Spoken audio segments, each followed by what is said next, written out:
Hi everybody.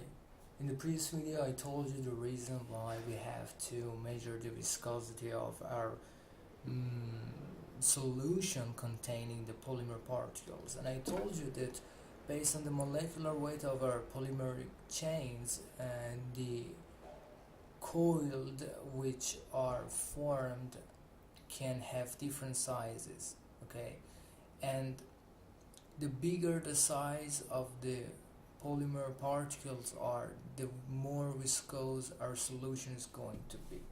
So the amount of viscosity that our solution is going to have is related to the size of the particles, and the size of the particles is related to the molecular weight of our polymer chains.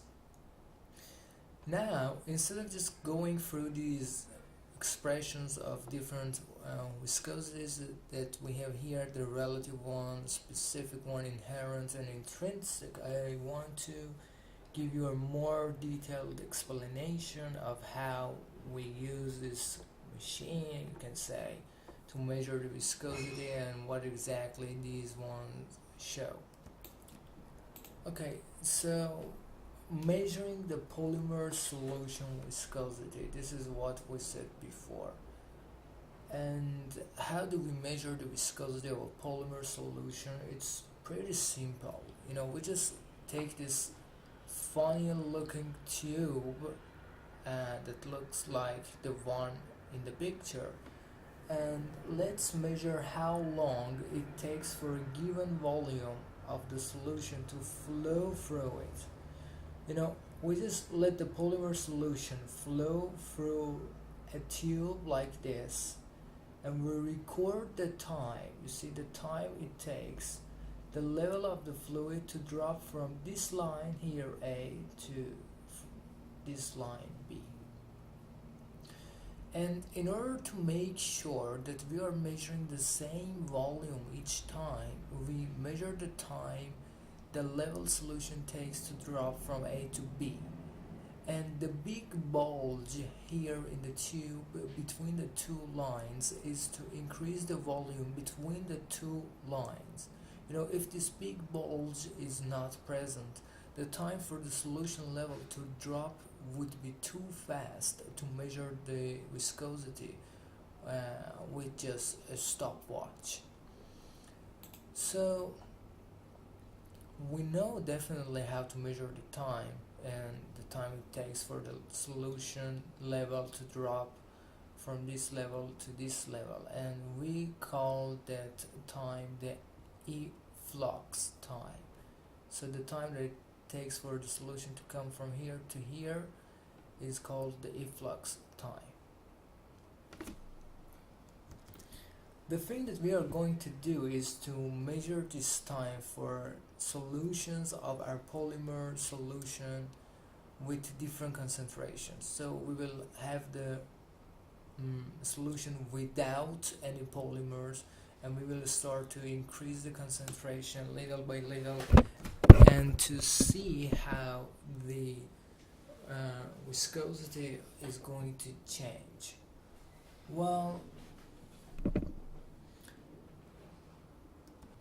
imagine that for the first time we have our pure solvent that is going to flow from A to B, okay, and the time that it takes for the pure solvent to flow, we will call it just T0, as you see here in this picture. So the time that it takes for the pure solution to flow from A to B, we call it T0. And then we will start to measure the time at a given concentration, and the time that it takes, we will call it T. Okay, then we will divide the T by T0.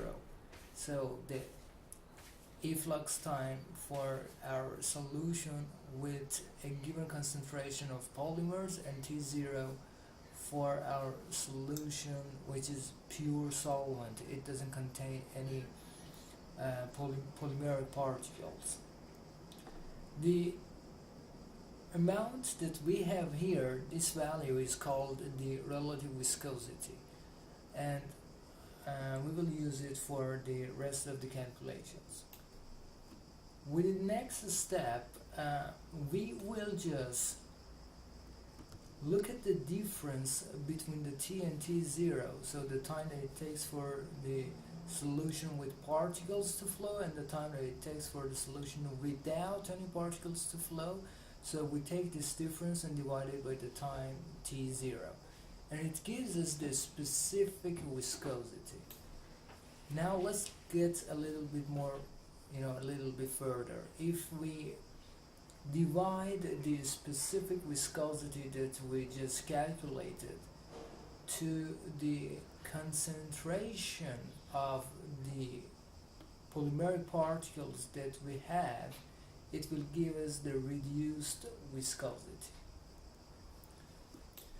Okay, now let's plot the reduced viscosity that we get by varying the concentrations.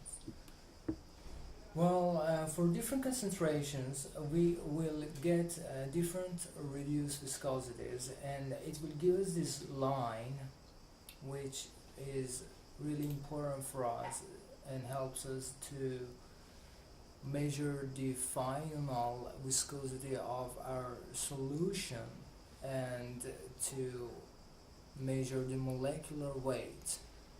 When we make this plot, we call the slope of the plot here as K prime. We also extrapolate back to zero concentration and call it the y-intercept, the intrinsic viscosity. You have to notice that the intrinsic viscosity is a hypothetical construct. As viscosity varies with concentration, the intrinsic viscosity is the hypothetical viscosity at a hypothetical zero concentration. Just think about that. This intrinsic viscosity is really important for us. This is a number that is going to finally give us the value of the molecular weight. But we have to do some more calculations and reach into an agreement about the value of intrinsic viscosity by the help of another approach. At this time, we're going to use the relative viscosity. If we divide the relative viscosity with to the concentration, and we get the inherent viscosity. Okay, and again, just like what we did before, there is a moment that the concentration is going to be hypothetically reduced to zero, and we will get into the intrinsic viscosity again.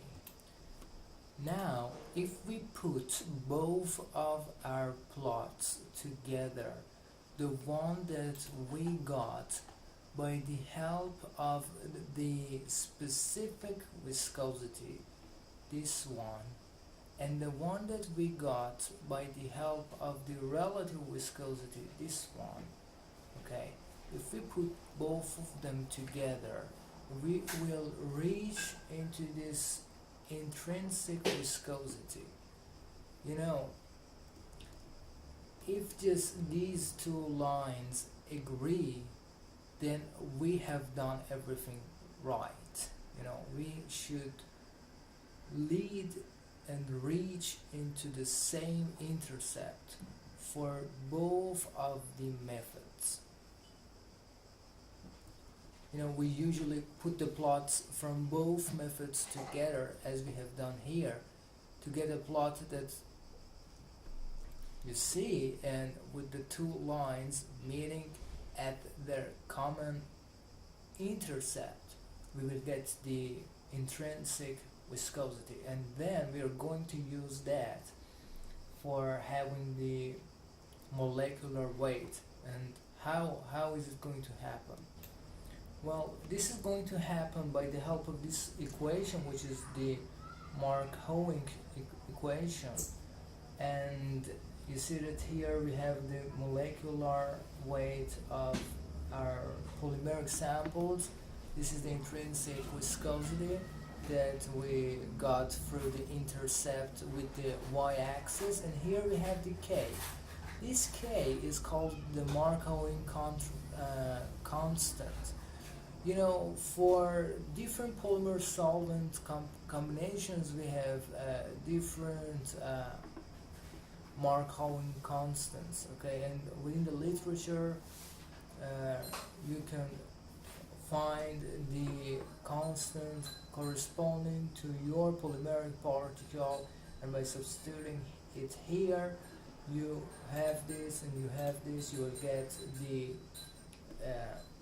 molecular weight of your sample. Well, I have just to state the final point that if you have invented your own polymer, these two constants are going to be unknown. So in order to have an accurate and precise measurement, it's better to somehow go for the methods that these two constants are going to be measured, and then have the precise calculation of your molecular weight. Then we will continue with the slides of the Professor Chalesi to show you the same approach that we had here, but involving more mathematical expressions.